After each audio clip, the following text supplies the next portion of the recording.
आप तैयार हैं उत्तर प्रदेश के सौंदर्य और विरासत को एक्सप्लोर करने के लिए? उत्तर प्रदेश, भारत का दिल, जहां हर कोना है एक कहानी, हर शहर है एक अनमोल विरासत का खजाना।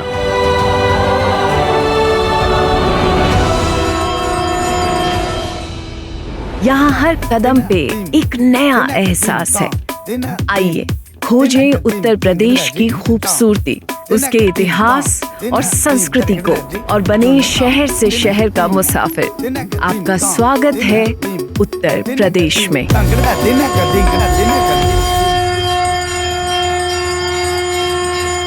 जय गंगा महारानी,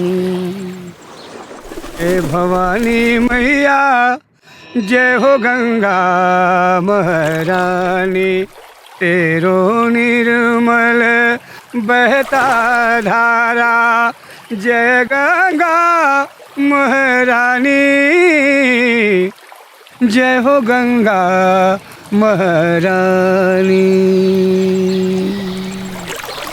हमारी यात्रा शुरू होती है एक ऐसे शहर से जहां मां गंगा का सबसे पहले उत्तर प्रदेश की धरती से मिलन होता है, बिजनौर।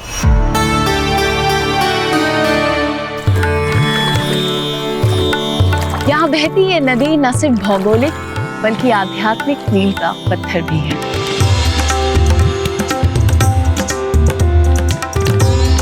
बिजनौर, जो गंगा के उद्गम स्थल के तौर पर जाना जाता है, ये भूमि अविश्वसनीय रूप से उपजाऊ भी है।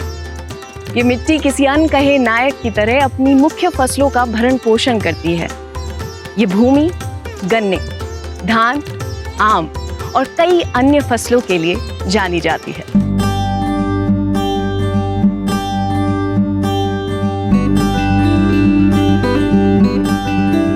बिजनौर के किसानों की मेहनत और समर्पण ने इस भूमि को एक कृषि चमत्कार में बदल दिया है। ये उनकी मेहनत और यहाँ की उपजाऊ मिट्टी का नतीजा है कि आज बिजनौर को देश के सबसे बड़े कृषि उत्पादकों में से एक माना जाता है।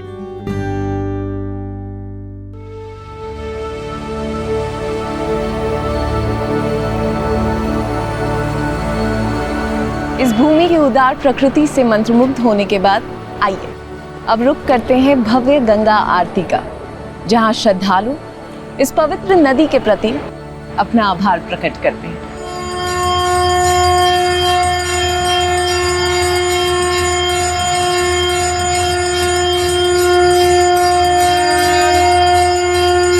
बिजनौर की इस सुखद यात्रा के बाद अब चलते हैं एक ऐसे ऐतिहासिक और आध्यात्मिक शहर की ओर जहां प्राचीन ज्ञान के किस्से कहानियां किसी सदियों पुराने धार्मिक ग्रंथ के पन्नों की तरह खुलते चले जाते हैं। चलिए चलते हैं मुजफ्फरनगर, कुछ सुखद अनुभवों की तलाश में।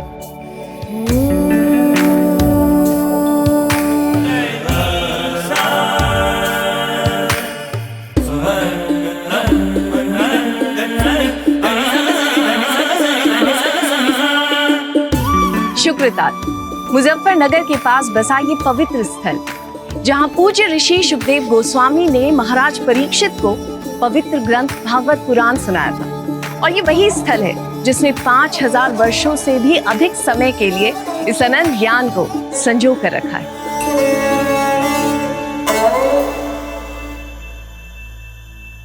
कस्तूरी तिलकम ललाट पटले वक्षस्थले कौस्तुभं नासाग्रे परमोक्तिकं करतले वेणुकरैकं सर्वांगे हरिचन्दन। शुक्रताल के इसी दिव्य वृक्ष के नीचे लगातार 7 दिनों तक भागवत पुराण का पाठ किया गया। ये वृक्ष प्रतीक है देवत्व, सत्य और क्षमा का।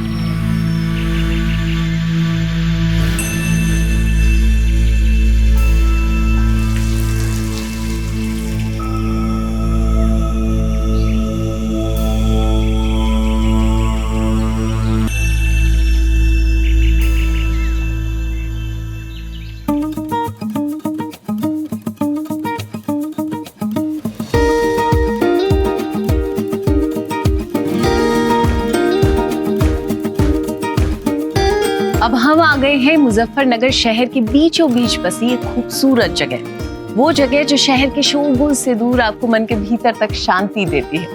ये जगह आध्यात्मिकता और वेलनेस का एक रमणीक स्थल है।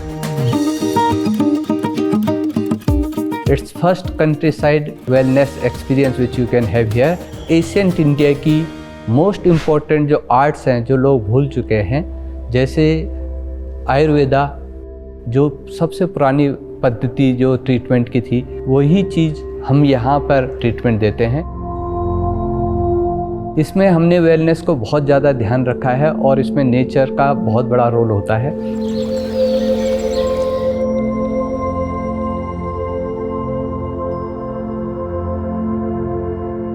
एक विजिट को मोस्ट मेमोरेबल बनाने के लिए एक हाई पावर टेलीस्कोप रखा है विद प्रोफेशनल पर्सन, जो कि आपको mercury, Venus, Mars, Jupiter, Saturn with its ring पूरा ही दिखाता है, और जो आप देख सकते हैं अपनी आंखों से, जो कि एक अलग ही एक्सपीरियंस है।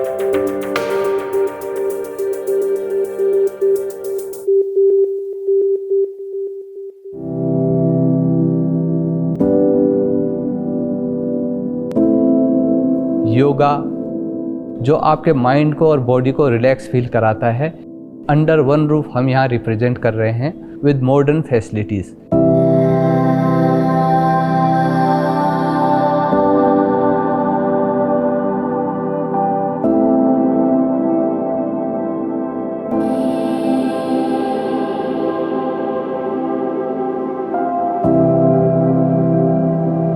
सांस्कृतिक दृष्टिकोण से देखें तो मुजफ्फरनगर न सिर्फ आध्यात्मिकता का केंद्र है, बल्कि योग और आयुर्वेद सहित कई प्राचीन परंपराओं का संरक्षक भी है। इसे समृद्ध ग्रामीण अनुभवों का प्रवेश द्वार भी माना जाता है, और नमस्ते द्वार इन सब परंपराओं को जीवित रखने में अहम भूमिका निभा रहा है।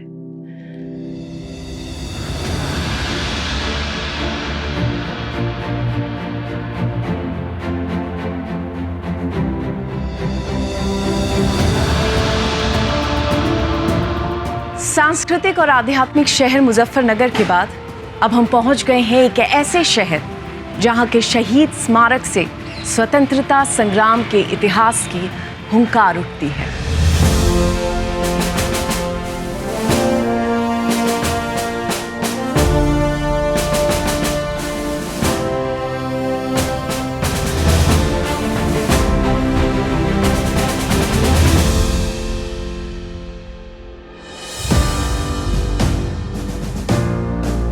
ये संग्रहालय, जिसे शहीद स्मारक के नाम से भी जाना जाता है, न सिर्फ हमारी विरासत को संजोए हुए है, बल्कि हमारी सांस्कृतिक रत्नों को सहेजने, संरक्षित करने और प्रदर्शित करने की ओर समर्पित एक अनूठी पहल है।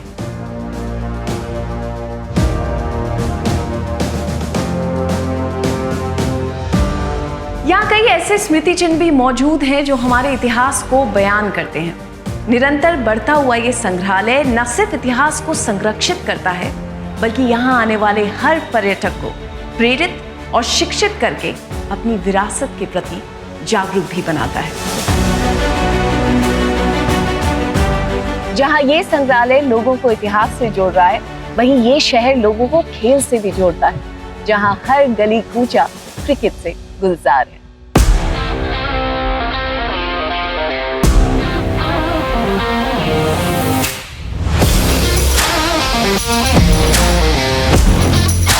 मेरठ को क्रिकेट के बल्लों, दस्तानों, पैड और अन्य खेल उपकरणों के उत्पादन के लिए जाना जाता है।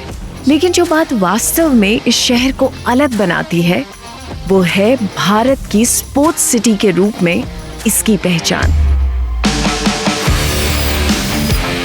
मेरठ के केंद्र में बहुत से कुशल कारीगर अपने हाथ के हुनर को क्रिकेट के बल्ले की शक्ल देते हैं। ये परंपरा दशकों से जारी है। हाथ से बनाए जाने वाले क्रिकेट के बल्ले इस शहर की पहचान है। लकड़ी की हर बारीकी से वाकिफ ये कारीगर सुनिश्चित करते हैं कि उनके हाथों से निकला हर बल्ला अपने आप में किसी मास्टरपीस से कम ना हो। उनका यही हुनर मेरठ के बल्लों को अलग बनाता है।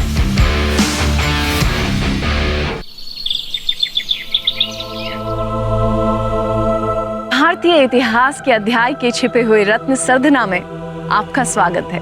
उत्तर प्रदेश के बीचों बीच बसा ये शहर आस्था, शक्ति और एक ऐसी महिला की बेमिसाल कहानी का केंद्र है जिसने इसके परिदृश्य पर अमिट छाप छोड़ी। आइए करीब से जानते हैं सरधना को।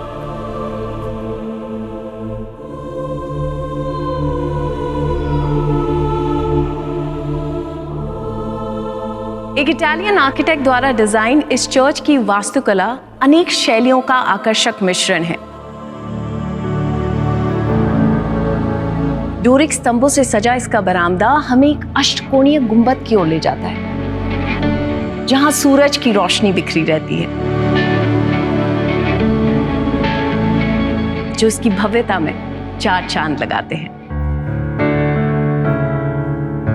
इस चर्च की सबसे बड़ी विशेषता स्वयं बेगम समरू की मूर्ति है, जिसे इटालियन मूर्तिकार एडमो ताडोलिनी ने स्वयं अपने हाथों से तराशा था। इस मूर्ति में बेगम समरू एक सिंहासन पर बैठी हुई है और उनके हाथ में एक पत्र है जो उन्हें सम्राट शाह आलम द्वितीय के द्वारा दिया गया था, जिसमें उन्हें सरधना की जागीर सौंपी गई थी। ये पूरा चित्रण लगभग 18 फीट ऊंचा है। सरधना की बेसिलिका इस मशहूर शहर की कभी ना रुकने वाली धड़कन की एक नजीर है। लेकिन मेरठ में बेसिलिका के अलावा भी बहुत कुछ है। ये शहर एक ऐसी धुन का राजदार भी है जिसकी गूंज देश के कोने कोने में सुनाई देती है।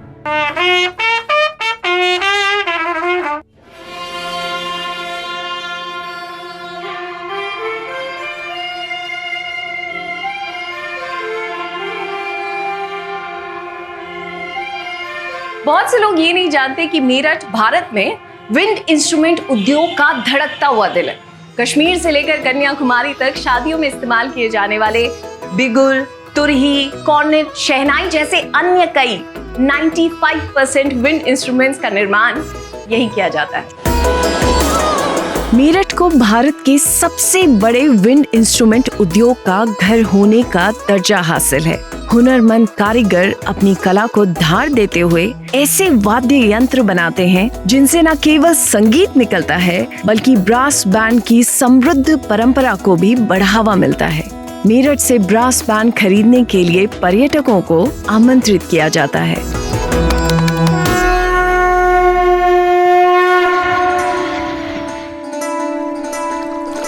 गंगा के तट पर हम एक ऐसे शहर पहुंच गए हैं जिसे आस्था और भक्ति का एक पवित्र स्थल माना गया है, गढ़मुक्तेश्वर। ये शहर न सिर्फ अपने आध्यात्मिक महत्व के लिए बल्कि अपने शांत और दर्शनीय परिवेश के लिए भी जाना जाता है।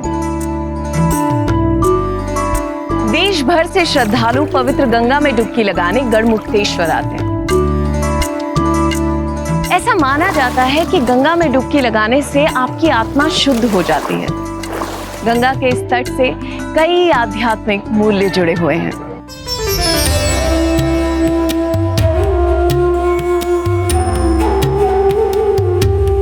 इस शहर में कई ऐसे प्राचीन मंदिर हैं जहां श्रद्धा और भक्ति की कहानियां सुनाई जाती हैं और यहाँ पूरे देश से श्रद्धालु आते हैं शांति और आशीर्वाद पाने के लिए। गढ़मुक्तेश्वर का ये प्रतिष्ठित गंगा मंदिर इस शहर की समृद्ध सांस्कृतिक विरासत को दर्शाता है।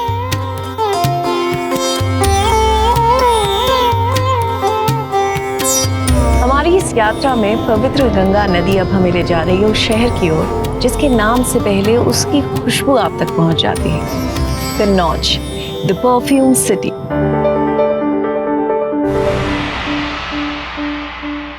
ये ऐसी जगह है जहां परंपराओं और सुगंध बनाने की कला का मेल होता है। ये जीवित रंग और मोहक सुगंधों का शहर है।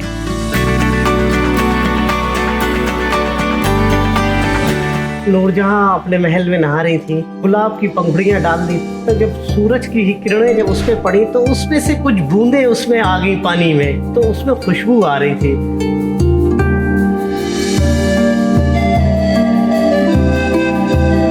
कन्नौज के इत्र में फूलों से लेकर स्मोकी और ग्रासी सेंट तक अलग अलग तरह की खुशबुएं पाई जाती हैं। अक्सर भारत और यूरोप के आधुनिक परफ्यूम्स में इसे मुख्य परत के तौर पर इस्तेमाल किया जाता है। कन्नौज का अत्र, जिसे इत्र नाम से भी जाना जाता है, इत्र शब्द की उत्पत्ति अरबी भाषा के शब्द अत्र से हुई है, जिसका मतलब होता है आकर्षक खुशबू।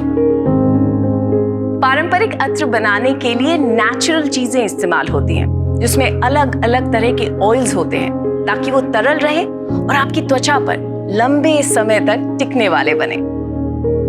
कन्नौज और इत्र का जो रिश्ता है ये लगभग 450-500 साल पुराना इतिहास है इसका। जैसे फ्रांस में ग्रास है, वैसे इंडिया में कन्नौज बन के आया। कन्नौज विश्व का इत्र नगर, यहाँ की सबसे बेहतरीन इत्र बनाने की ऐतिहासिक और सांस्कृतिक विरासत इसे दुनिया भर में सुगंध प्रेमियों का केंद्र बनाता है।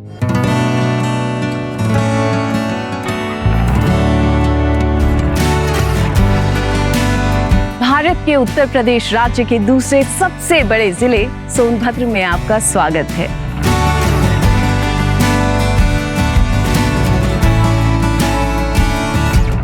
सोनभद्र का इतिहास, संस्कृति और प्रकृति मिलकर विहंगम सुंदरता का उदाहरण पेश करती है। आइए चलते हैं, सुनते हैं कुछ अनकही कहानियां, देखते हैं कुछ प्राचीन कलाएं और रूबरू होते हैं यहाँ की प्राकृतिक सुंदरता से।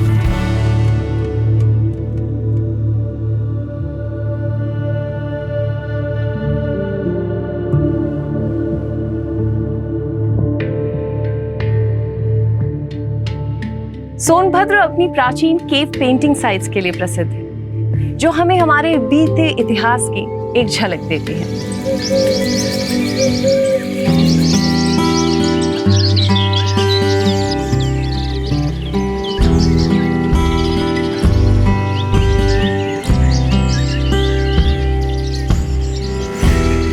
ये है प्रकृति के दिल में बसा हुआ हाथी नाला पार्क। 4000 हेक्टेयर से भी ज्यादा में फैला हुआ ये बायोडाइवर्सिटी हॉटस्पॉट प्रकृति प्रेमियों के लिए किसी स्वर्ग से कम नहीं है।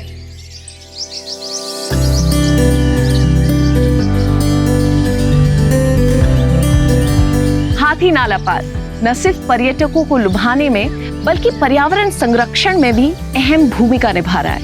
ये सिर्फ एक डेस्टिनेशन नहीं है, ये सोनभद्र की पहचान यानी प्राकृतिक विविधता को बचाने में एक अहम भूमिका निभा रहा है। उत्तर प्रदेश के सोनभद्र में स्थित फॉसिल पार्क में प्राचीन अवशेषों का एक अद्भुत संग्रह है। यहाँ आपको दिनस्वारी से लेकर वन्य जीवों के जीवाश्म तक कई प्राचीन इतिहास के अनुभव मिलेंगे। अगली यात्रा के लिए तैयार हों और अपने परिवार के साथ यहाँ आए।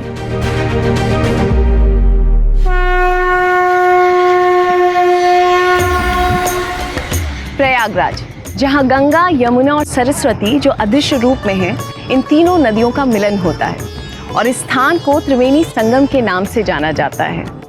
ये न सिर्फ आध्यात्मिक शुद्धि का प्रतीक है, बल्कि कुंभ मेले का केंद्र भी है। प्रयागराज, जिसे कुंभ सिटी के नाम से भी जाना जाता है। प्रयागराज में गंगा, यमुना और सरस्वती नदियों के मिलन से आध्यात्म का एक दिव्य संगम बन जाता है। प्रयागराज आध्यात्मिक रूप से एक बेहद अहम जगह है।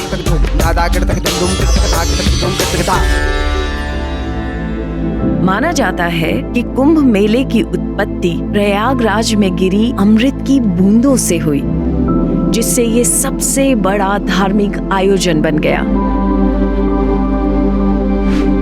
हर 12 साल में कुंभ और हर 144 साल में महाकुंभ का आयोजन होता है। प्रयागराज में मां गंगा, यमुना और सरस्वती के मिलन के बाद आइए अब चलते हैं दुनिया के सबसे प्राचीन शहरों में से एक, वाराणसी।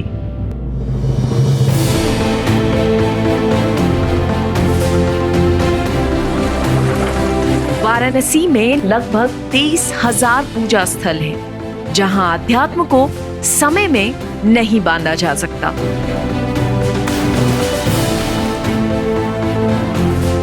भगवान शिव को समर्पित काशी विश्वनाथ मंदिर आस्था और परंपरा का प्रमुख स्तंभ है। इसे आध्यात्मिक भक्ति का केंद्र भी माना जाता है। इसका इतिहास समय और लोक कथाओं से जुड़ा हुआ है, जिसका उल्लेख प्राचीन पुराणों में भी मिलता है।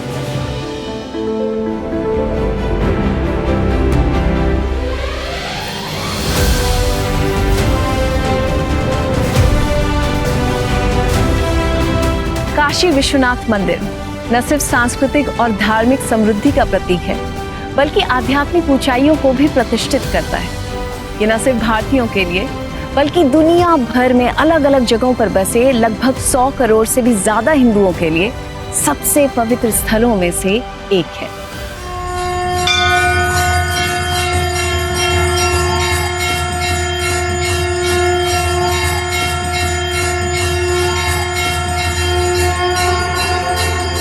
पवित्र गंगा के तट पर बसे इन शहरों की यात्रा में हमने सब कुछ देखा। बिजनौर की शांति से लेकर कन्नौज की खुशबू तक, वाराणसी की श्रद्धा से लेकर मेरठ के कारीगरों के हुनर तक, हमारी उत्तर प्रदेश की ये सांस्कृतिक और आध्यात्मिक यात्रा अविश्वसनीय रही है। अब वक्त है आपसे विदा लेने का, लेकिन याद रखें, गंगा सिर्फ एक नदी नहीं है, एक सभ्यता की जीवन रेखा है। हम यही आशा करते हैं कि आपकी हर यात्रा हमेशा पवित्र गंगा की तरह समृद्ध रहे।